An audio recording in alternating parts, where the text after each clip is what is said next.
Put the weapon down now. Affirmative. What are you doing in my spaceship? Who sent you? I will initiate self-destruct sequence. Starting countdown now. Do not even try and self-detonate. I'll blow your eyeball right out. Turn it off right now. Manufacturer's protocol dictates I cannot be captured. I must self-destruct.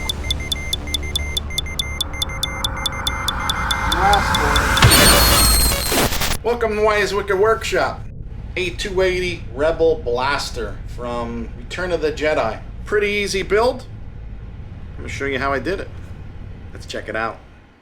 So I found a file on Thingiverse, and I will have the link below. Before we get into the build, I wanted to show you the difference between the Endor Blaster Rifle and the Hoth Blaster Rifle. There's a huge difference, and it has something to do with where the film was located. This video will be talking about the top one, the Endor rifle.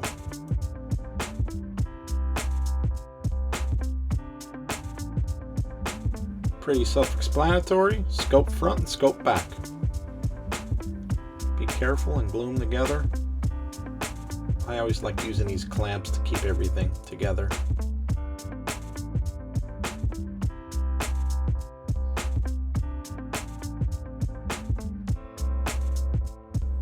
The receiver. This receiver is the M16 or AR-15 receiver and upper assembly.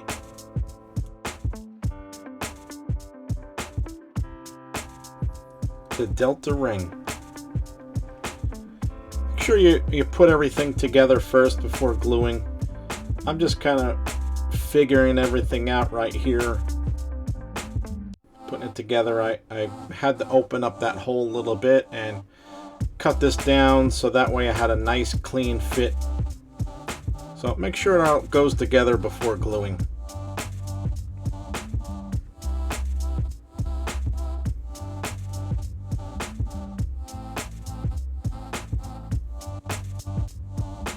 Make sure you get all the slime and markings off before painting, because sometimes you could see it come through. The flash hider. It's actually an M16 flash suppressor. There's a little flat spot on this piece, so make sure you use that and put the little notches towards the front of the weapon. I had too much glue there. All throughout the process of gluing, make sure that you aim it and keep on looking out to make sure that everything is lining up correctly. You don't want to have it all glued together and look, and it's all messed up, like everything's all wonky and you can't see anything. You can't, like the sights are all off, kind of like how I have it right now in this, but I'm still gluing. So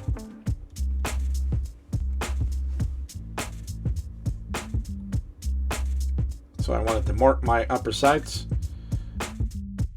You really didn't have to glue the back and front piece if you didn't want to. There was an actual full sight that you could print out if you wanted to. So here I am drilling a hole to make sure I have the correct bit. I like to do this a lot.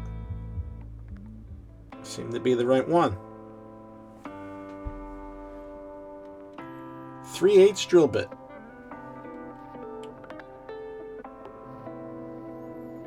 I had a problem with this. It's PVC pipe. I kept trying to slip off. So then you see me here doing it a couple times just to make sure it has a nice little slot to go down into.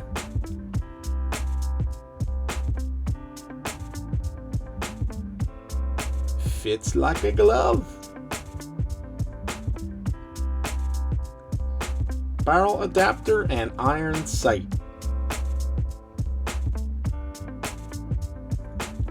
Barrel adapter is to put the two pieces of PVC that didn't really have a way of coming together.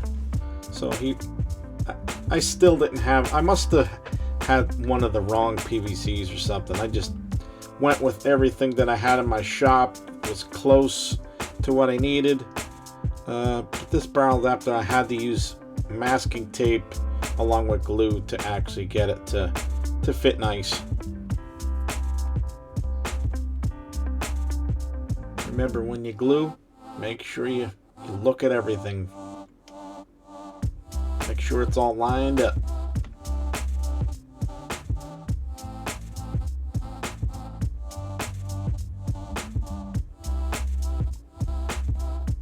Line her up.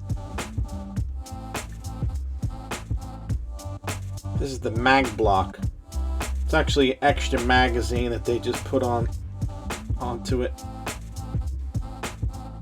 It does make it look cool, right?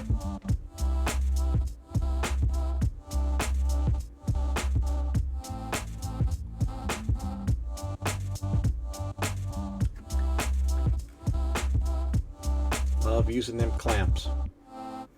But they'll save your life. You're gonna try to keep everything all nice and tidy and not move on you, especially after gluing.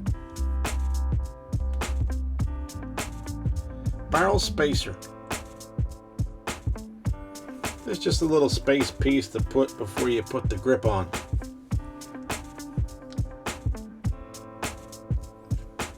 These were a little tricky putting them on because you're trying to get them to line up correctly, and it was a little hard trying to keep them all lined up and nice.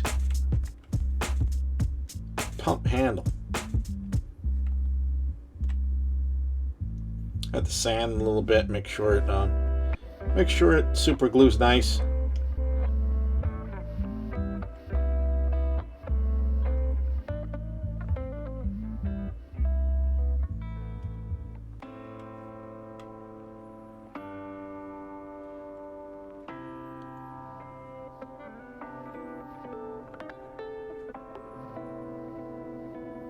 So to cover the two holes on the ends, you have to print out two small caps.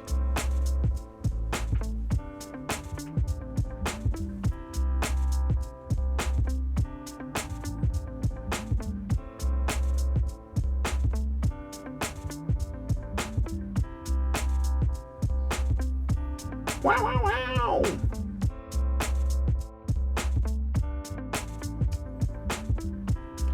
So here's the hard part. The hard part of the whole thing. I'm like, wow, this thing's sliding all over the place. PVC on PVC.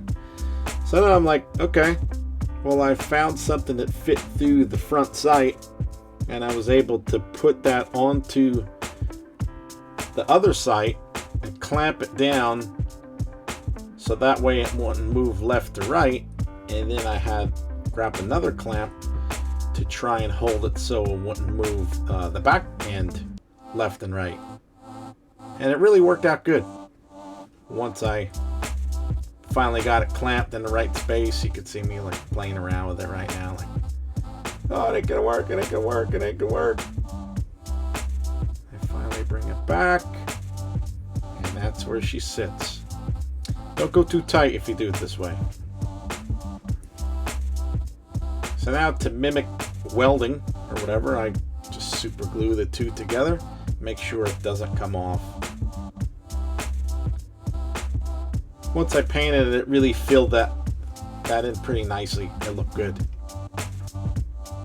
So then once everything's all done and you're lined up, just go back and re-glue everything to make sure it's not going to fall apart on you. I used primer 2 coats, but some spots I used a little bit more, and flat black 3 coats. But of course it's never solid like that. Sometimes you find spots that you missed and you have to go back. So just do what you can till it looks good.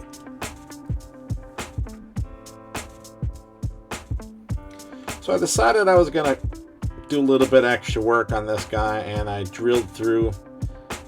I should have did it while I was off of the blaster, but yeah, I did both sides, and you can actually see through, and it actually fits perfect. When you turn the laser on, you could see the laser dot right in the center,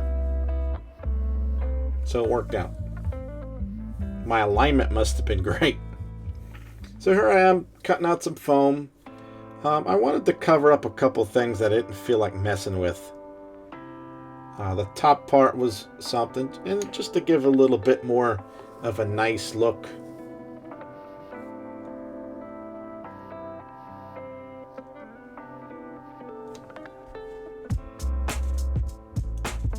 You can tell it's a little bit shaky here.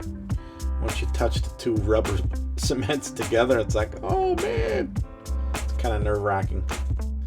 I tried to fix this guy up like as if it was my real weapon.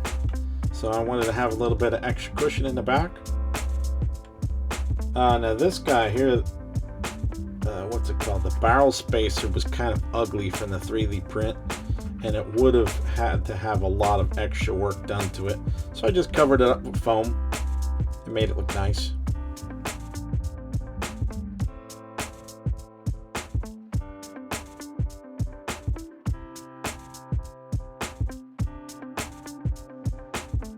I think this came out really good. So I found one of my laser pointers when I was a kid, and it had all these little pictures and stuff that you could put on the tip of it. So I found one that looked kind of like a bullseye, a nice sight, and I put it on Velcro to the front. I painted it black so it would fit in. And so the way I have it is I just have to spin a little bit and it pushes the button. So now it's time to add some of the bolt greeblies per se, just to make it look like a real blaster, make it look a little bit better. Wrong drill bit.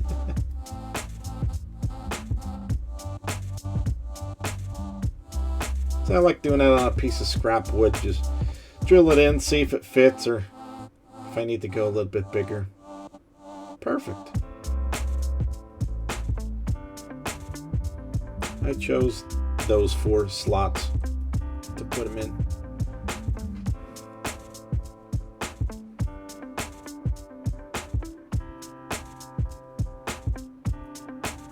If you have a problem and you do it too much, put some super glue in the hole and just stick your bolt in. Doesn't really need to screw in.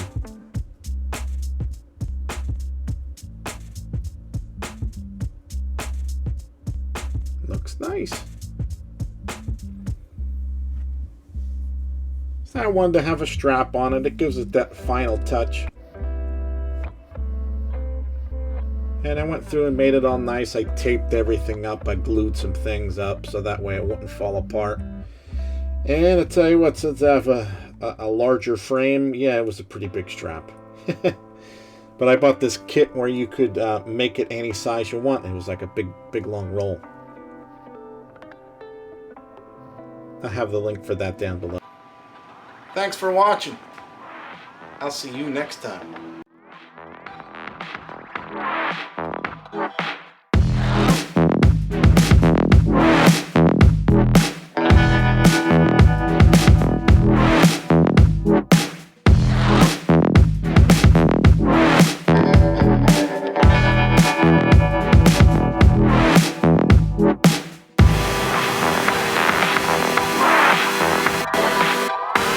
See you next time.